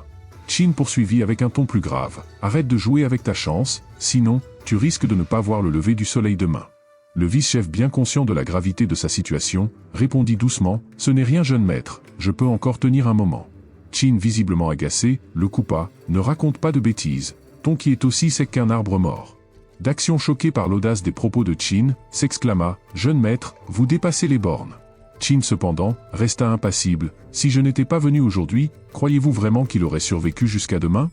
Faites-moi confiance, laissez-moi m'en occuper. » Bien que méfiant, D'action n'eut d'autre choix que d'observer en silence alors que Chin posait ses mains sur le vice-chef pour commencer son traitement. Cependant, le vice-chef cracha soudain une gorgée de sang. Alarmé, D'action voulut intervenir, mais Chin leva la main pour l'arrêter. Le vice-chef, désormais immobile, ferma les yeux tandis que Chin poursuivait son travail avec calme et concentration. Dans le processus, Chin commença à absorber l'énergie yin du vice-chef tout en injectant son propre ki céleste pour rétablir la circulation de l'énergie vitale. Peu après, le teint du vice-chef s'améliora visiblement. D'action stupéfait, ne put s'empêcher de demander Comment avez-vous fait, jeune maître? Qin, avec un sourire énigmatique, répondit, rien de spécial, j'ai simplement suivi les mêmes méthodes que Liu Yualan avait utilisées pour ouvrir mes méridiens. À l'instant où le traitement se termina, une vague d'énergie immense jaillit du corps du vice-chef. Il ouvrit les yeux avec incrédulité en constatant que ses méridiens principaux, Ren et Du, étaient désormais complètement débloqués. D'action bouche bée, murmura, le vice-chef a atteint un niveau de puissance inimaginable. Le vice-chef, abasourdi par cette résurgence soudaine de puissance, murmura à son tour, je suis, au sommet de ma discipline martiale. Comment est-ce possible? Qin répondit calmement, ce n'est rien de miraculeux, juste une petite technique que j'ai apprise en chemin. Le vice-chef s'inclina profondément. Jeune maître Qin, je ne pourrai jamais assez vous remercier. Votre aide m'est précieuse. D'action toujours curieux, interrogea Qin, mais comment saviez-vous que le vice-chef était empoisonné? Et comment avez-vous trouvé un remède? Qin, avec un regard perçant, répondit, c'est simple, j'ai moi-même été empoisonné de la même manière. Quoi? Mais, comment cela est-il possible? Ce n'est pas exactement un poison, mais une malédiction, mon père en a été victime avant moi. Le silence tomba sur la pièce. Le vice-chef et D'action échangèrent un regard chargé de doute et d'appréhension. D'action demanda alors, presque à voix basse, savez-vous qui est derrière tout cela? Qin sourit, mais son expression était sombre. Vous le savez déjà dans vos cœurs, n'est-ce pas? Il poursuivit. Mon père a découvert l'identité du coupable, mais il était déjà trop tard pour lui. Afin de préserver la stabilité du bureau d'escorte Baekun, il a choisi de garder le secret. Cependant, avant de mourir, il a trouvé un moyen de briser cette malédiction. Qin se redressa, et une aura électrique émanait de son épée. Les 12 éclairs de foudre ne sont pas simplement une technique martiale, ils renferment la clé pour anéantir toute énergie maléfique. Avec les 12 éclairs maîtrisés, il semblait prêt à affronter n'importe quel ennemi, tandis que les souvenirs de son père qui avait sacrifié sa vie pour protéger le bureau, le guideraient vers son destin. Je souhaite simplement que ma famille devienne un bureau d'escorte ordinaire. Les 12 éclairs de foudre sont donc devenus la foi du clan Baekun. C'est aussi une forme de regret. En apprenant les 12 éclairs de foudre, Qin a sans aucun doute mis la main sur une carte maîtresse. Bien qu'il ait menti en utilisant le nom de Liu Yualan, c'était avant tout pour venger lui et son père. À cet instant, le vice-chef pensait à tout ce que Qin avait sacrifié pour le bureau des escortes, tandis que le chef d'Action, en se remémorant chaque détail sur Qin, jurait de rendre son bienfait. Avant de révéler les dernières paroles de mon père, je veux d'abord clarifier notre relation. En disant cela, Qin libéra directement son énergie intérieure. En un instant, une énergie terrifiante envahit la pièce. Le vice-chef et le chef d'Action furent pris de court, ils devinrent convaincus qu'il s'agissait là de la technique du tonnerre. Pourtant, ils ne savaient pas que Qin avait simultanément libéré 3 types d'énergie, ce qui produisit cet effet impressionnant. Le chef d'Action était quelque peu choqué. Il se demandait si Qin était vraiment le jeune maître qu'il connaissait. À cet instant, l'aura de Qin était comparable à celle d'un héros qu'il avait rencontré il y a 30 ans, celui qu'il avait sauvé et qui était maintenant le chef des arts martiaux. Qin déclara d'un ton solennel, vice-chef et le chef d'Action, pour faire court, suivez-moi. Les deux hommes n'hésitèrent pas un instant, sachant que Qin pouvait ramener le bureau des escortes au sommet. Alors qu'il parlait, Qin frappa violemment la poutre du plafond, et un homme en noir tomba au sol. Échapper à la vigilance d'un maître désespéré signifiait que cet homme était un assassin professionnel. Tu es un membre du pavillon rouge. Nous avons vécu ensemble pendant plus de 10 ans. Retourne dire à ton maître que je vais lui prendre sa vie de chien maintenant. Mais à peine Qin avait-il terminé sa phrase que l'assassin commença à baver. Le chef d'Action voulut bloquer les veines pour ralentir le poison, mais il était déjà trop tard. L'assassin avait mordu dans le poison caché dans sa gencive. C'est à ce moment-là que le clan Baekun commença à faire du bruit. Il savait que Yujin et le pavillon rouge avaient déjà commencé leur action. Qin déclara qu'il était temps d'en finir. Le pavillon rouge avait commencé son attaque, ils pointaient leurs lames vers leurs camarades avec qui ils avaient vécu pendant plus de 10 ans, les tuant sans pitié. Tout le monde, déposez vos armes et rendez-vous immédiatement. Que faites-vous? Pourquoi tuez-vous vos camarades? Ne dites pas de bêtises. Déposez vos armes. Malheureusement, la seule réponse fut l'attaque du pavillon rouge. Le pavillon bleu se mit en position défensive tandis que le bureau des escortes Baekun se préparait à intervenir immédiatement. Le pavillon rouge se mit également en position défensive, une bande de fourmis ne peut pas nous renverser. Ainsi commença une confrontation entre le pavillon rouge, le bureau des escortes Baekun et le pavillon bleu. Entendant le tumulte extérieur, le maître du pavillon blanc sortit rapidement, le pavillon blanc ne compte pas intervenir. Que voulez-vous vraiment? Soudain, le sous-chef du pavillon rouge apparut derrière eux et déclara « Nous avons reçu des nouvelles selon lesquelles le jeune maître et les autres préparaient une attaque surprise contre le deuxième fils et le pavillon rouge. » Cependant, le maître du pavillon blanc savait très bien que cela devait être l'initiative de Yujin pour frapper en premier. Il demanda des preuves pour appuyer cette déclaration, et d'un ton sarcastique le sous-chef du pavillon rouge déclara « Les gens de Baekun commencent-ils à nous soupçonner? Ils sont les alliés du jeune maître. D'un ton accusateur, le maître du pavillon blanc s'indigna. Mais il pourrait même y avoir des innocents parmi eux, après tout, nous sommes tous une grande famille. Cependant, le sous-chef du pavillon rouge déclara, « Quel dommage, ne peux-tu pas simplement écouter comme d'habitude ?» Sans surprise, le sous-chef maîtrisa facilement le leader du pavillon blanc, et les membres du pavillon blanc restèrent indifférents même après avoir vu leur chef tué. « Je vous conseille de rester sage, sinon votre vie sera en danger, déclara-t-il froidement. Si vous êtes vraiment en colère, alors sortez vos épées et combattez-moi jusqu'à la mort. » Les membres du pavillon bleu et du pavillon blanc obéirent aux ordres de peur de se faire décimer. Cependant, avec l'arrivée des deux chefs de faction sur le champ de bataille, la situation changea instantanément, cela redonna un élan d'espoir aux jeunes disciples. Le sous-chef du pavillon rouge interpella les trois mousquetaires en les traitant de fous. Avoir emmené Chin sur ce sentier de la mort démontrait leur inconsistance. Furieux, le vice-chef lui demanda de respecter le futur chef au risque de perdre sa vie. Ce dernier comprit immédiatement qu'ils avaient désigné Chin comme le successeur. Chin n'hésita pas à calomnier, en soulignant le fait que s'il y a une personne pas saine d'esprit, c'est bien son maître qui a maudit son père et ses frères. Cette déclaration frustra le sous-chef rouge, qui dénonça cette diffamation. « Comment oses-tu calomnier le deuxième fils ? Tout sera clair si nous pouvons accéder à la salle souterraine du pavillon rouge, déclara Chin. En entendant ces mots, le sous-chef rouge resta un instant figé. « Comment sais-tu qu'il y a une salle souterraine dans le pavillon rouge ?» Il s'avère que tout cela provient des indices découverts par Chin grâce à l'ombre qu'il avait dissimulée au sein du clan. Afin de ne pas dévoiler plus d'informations, le sous-chef rouge ordonna immédiatement à ses subordonnés de passer à l'action. « Compagnons de Baekun, protégeons-nous mutuellement, n'ayez pas peur », cria le vice-chef. Malgré tout, les membres du pavillon rouge étaient beaucoup trop puissants, et les gens du pavillon blanc eurent du mal à leur résister. Comprenant que pour capturer un groupe, il faudrait d'abord neutraliser son chef, le sous-chef rouge se précipita directement sur Chin. Son attaque semblait redoutable, cela se voyait dès le premier échange.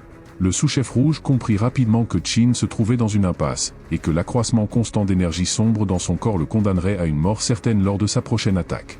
Pourtant, le sous-chef rouge remarqua que son propre flux d'énergie sombre semblait inefficace. En réalité, Chin avait depuis longtemps absorbé et maîtrisé l'énergie sombre, rendant cette attaque futile. « Très bien, je reconnais ta force », dit le sous-chef rouge tout en essayant d'utiliser son niveau supérieur pour écraser Chin. Le premier des 12 foudres, le mur de foudre, se manifesta avec une puissance terrifiante. Voyant cela, le sous-chef rouge sentit le danger, mais il était trop tard. Chin attendait précisément que le sous-chef rouge s'approche suffisamment. En un éclair, il trancha les mains du sous-chef. L'éclat fulgurant entourant Chin captiva les regards des membres de Baekun, tandis que ceux du pavillon rouge devinrent hésitants. Néanmoins un guerrier rouge en colère s'exclama, « Frères, ne perdez pas courage, ils n'ont que 3 experts au sommet de leur art, cette bataille est à nous. » D'un geste de la main, Chin invoqua des soldats squelettes. Les ombres sous les pieds des membres du pavillon rouge commencèrent à se mouvoir, et bientôt une figure vêtue de noir apparut devant eux. Cette apparition soudaine terrifia les membres du pavillon rouge, et avant qu'ils ne puissent réagir, ils furent abattus par les soldats squelettes. Ces derniers se tournèrent ensuite vers les survivants du pavillon rouge, pour tous les éliminer. Cependant, Daxion et le vice-chef ne furent pas surpris, car Chin leur avait déjà révélé qu'il dirigeait un groupe d'assassins secrets. Il leur avait dit que son père avait même demandé au groupe d'assassins de protéger Chin pendant 1 an, en échange des 12 épées des nuages du tonnerre et l'art du dieu du tonnerre. Malgré tout, Chin mentit pour dissimuler leur identité. Ces soldats squelettes en réalité, étaient une nouvelle capacité acquise grâce au manteau fantôme, renforçant ainsi la légende d'un groupe d'assassins redoutables. Avec ces soldats squelettes, Chin élimina facilement les membres du pavillon rouge. Alors, c'est ça les subordonnés secrets de notre futur chef de clan? Leur force est incroyable. Nous avons gagné, vive le maître Chin. Mais Chin savait que tout n'était pas terminé, il ne restait que le chef du pavillon rouge et Eugene.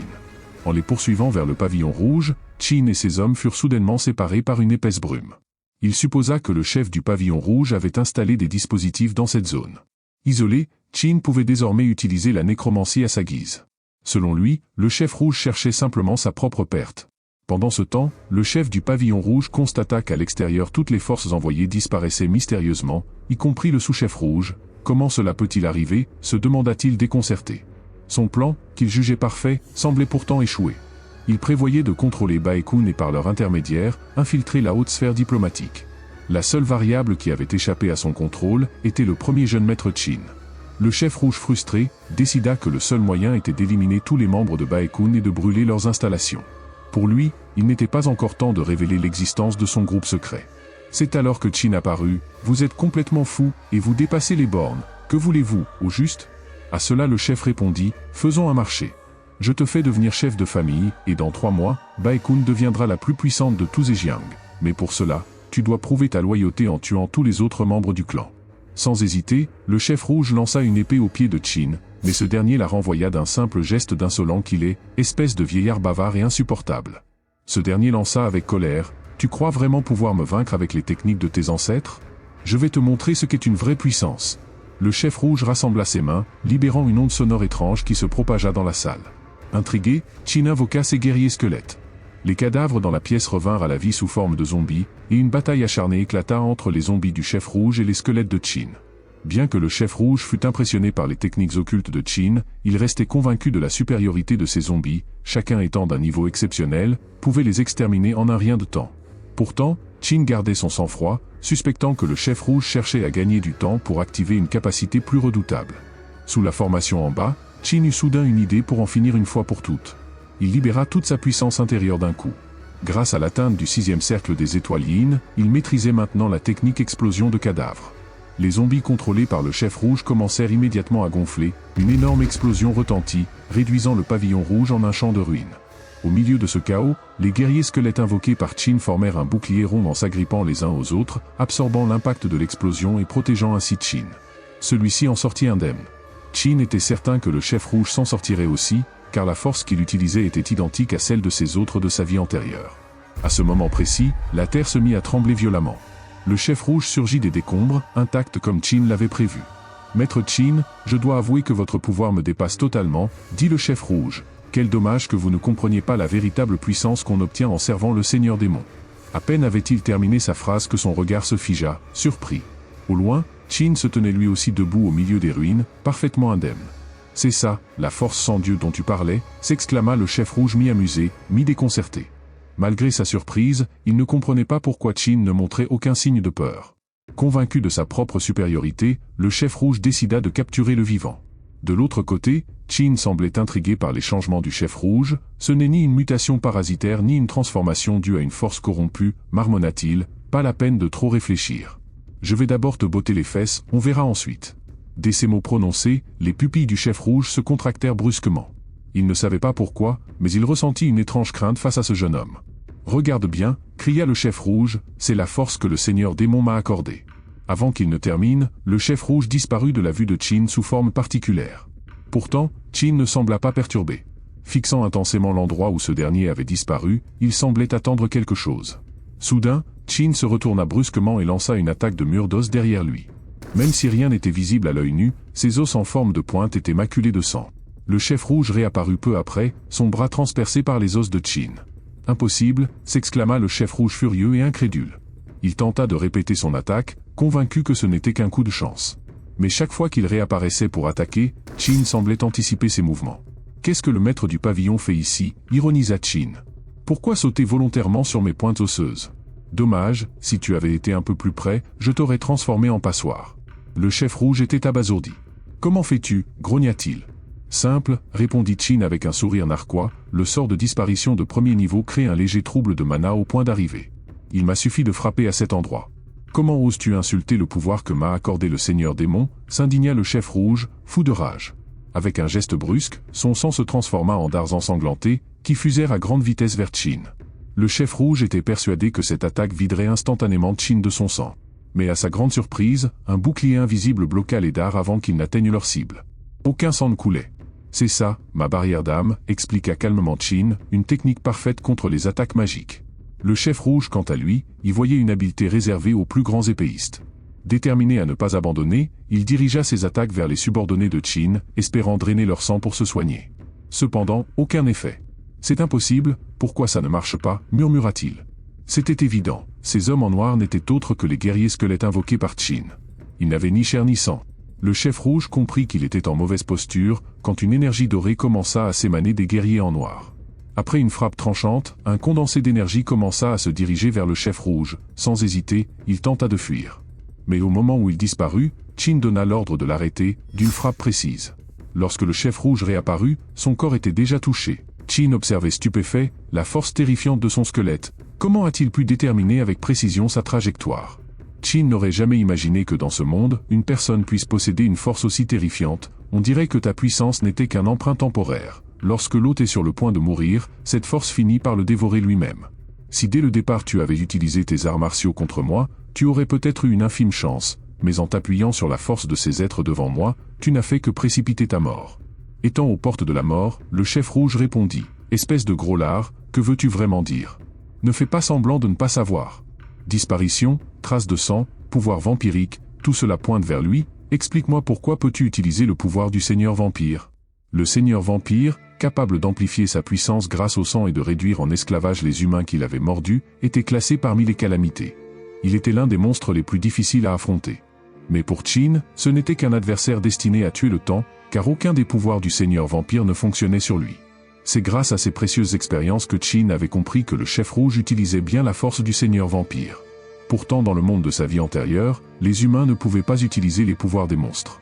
Chaque fois que quelqu'un essayait d'acquérir la force d'un monstre, les victimes étaient toujours des gens ordinaires qui aspiraient à une vie tranquille. Qin en avait fait partie à l'époque où il était jeune, il savait que ces monstres n'étaient pas ses alliés. La puissance que le chef rouge avait manifestée fit remonter à la surface les souvenirs insupportables de Qin. Comment le chef rouge pouvait-il utiliser la force d'un monstre tout en restant conscient? Un vampire? C'est une force que le Seigneur démon m'a donnée. Après 1000 ans d'attente, nous, membres de la secte du sang, avons enfin accueilli l'avènement du sang-dieu. 1000 ans d'attente. Cela signifiait que la secte du sang était un groupe secret actif depuis très longtemps. L'avènement du sang-dieu symbolisait l'existence d'une figure absolue qui les dirigeait. Pour faciliter les interrogatoires à venir, Qin détruisit le dentian du chef rouge. Ce dernier agonisant demande d'être tué. « Tue-moi. Tes mains sont déjà couvertes du sang de tant d'innocents.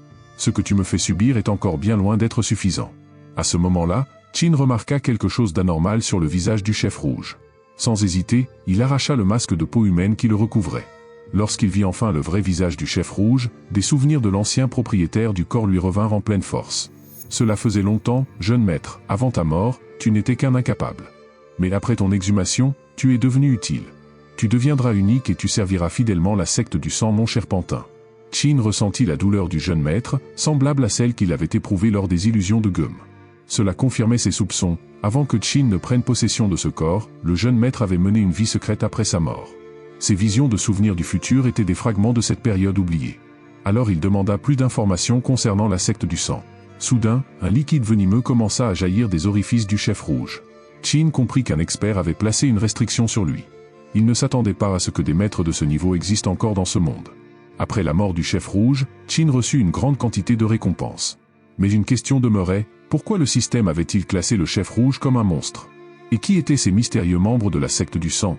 Au même moment, le brouillard se dissipait, révélant les membres de l'escorte Baekun. Le pavillon rouge était en ruine. Regardez, nous avons retrouvé le jeune maître. Les disciples se ruèrent en direction de Qin. Bien que Qin ait encore beaucoup de questions, il devait d'abord gérer la situation actuelle. Il déclara avec un ferme enthousiasme que la bataille est terminée. Nous avons gagné. La scène changea pour un espace étrange, où des flammes s'embrasaient sans cesse. Quelle monotonie, une réunion à 7 heures. C'est encore pour les plans du Seigneur Démon. Guanju, tu ferais mieux de surveiller ton langage. Si tu me parles encore comme ça, ne t'étonne pas si je ne me retiens pas. Répète, si tu oses. Calmez-vous messieurs. N'oubliez pas où nous sommes, le palais du Seigneur Démon. Après un moment d'accalmie, ils commencèrent à discuter des pertes et des échecs récents. L'un des membres mentionna qu'un des 8 trésors sacrés avait été utilisé lors d'un affrontement, mais que les plans avaient tout de même échoué. Avant la fin de la réunion, un murmure résonna dans l'assemblée. Qin-Wun, je te ferai payer ce que tu as fait. Après ce drame, les affaires du clan Baekun s'étaient répandues dans toute la région. Certains, bien que peu nombreux, cherchaient délibérément à ternir la réputation de l'escorte. Ces individus souvent employés par des organisations comme le grand clan Wangrok, subissaient de sévères représailles lorsqu'ils étaient pris. Par ailleurs, certains petits et moyens conglomérats marchands ainsi que des factions liées à Wangrok montraient des signes d'activité suspecte. Pendant ce temps, Qin, désormais figure de proue des forces du clan principal, représentait le prestigieux clan Baekun. Cela faisait 5 jours depuis le dernier incident, mais Qin n'avait pas fermé l'œil une seule fois. Durant ce laps de temps, il avait utilisé son aptitude de maître des ombres pour surveiller chaque membre de l'escorte Baekun. Les espions de la secte du sang envoyés 5 jours auparavant avaient été discrètement rappelés. Après avoir éliminé le chef rouge, Qin avait utilisé une technique spéciale pour manipuler les souvenirs de tous les membres du clan Baekun. Malgré le coût immense en énergie magique, il n'avait pas hésité. La raison était simple, si ces gens venaient à découvrir l'existence de la secte de sang, ils seraient voués à une destruction certaine. L'affrontement avec le chef rouge avait permis à Qin de comprendre à quel point ces individus de la secte de sang étaient redoutables. Heureusement, l'aptitude de maître des ombres lui avait évité de nombreux ennuis. Cependant, les 5 jours de surveillance avaient épuisé toute la magie qu'il venait à peine de regagner. Bien qu'il ne comprenne toujours pas pourquoi le chef rouge avait mentionné un passé sans histoire, cela restait une bénédiction déguisée. La secte de sang étant un groupe secret, selon les dires du chef rouge, n'était pas encore prêt à se révéler au grand jour. Tant qu'il croyait que le clan Baekun ignorait leur existence, Qin disposait de temps pour se renforcer. Avec cette montée de niveau, Qin pouvait enfin activer un espace subdimensionnel simplifié. Il décida de tester la nouvelle arme obtenue après avoir vaincu le chef rouge. Bien que ce soit sa première expérience avec une faux, il ressentit une familiarité étrange en la maniant. Cependant, cette arme principale et ses pouvoirs demeuraient en sommeil. Qin se demanda si les diverses énergies en lui pourraient éveiller l'arme. À sa surprise, la faux rejeta ses énergies et exprima même de la colère. Ce comportement indiquait que la faux était une arme spirituelle consciente. Selon le système, l'arme nécessitait une force naturelle pour s'activer. Cela signifiait qu'elle ne pouvait pas encore être utilisée. Qin se rappela alors qu'il avait vu une mention de la force naturelle dans la description d'une vallée mystique qu'il avait visitée dans le passé. Il se demanda où il pourrait trouver une telle force. N'ayant aucun indice pour l'instant, il rangea l'arme dans son espace subdimensionnel. Une fois les récompenses du système organisées, il s'occupa des ressources qu'il avait lui-même collectées dans l'espace subdimensionnel. Il invoqua les cadavres des membres du pavillon rouge. « Très bien, vous allez maintenant devenir mes nutriments pour progresser. »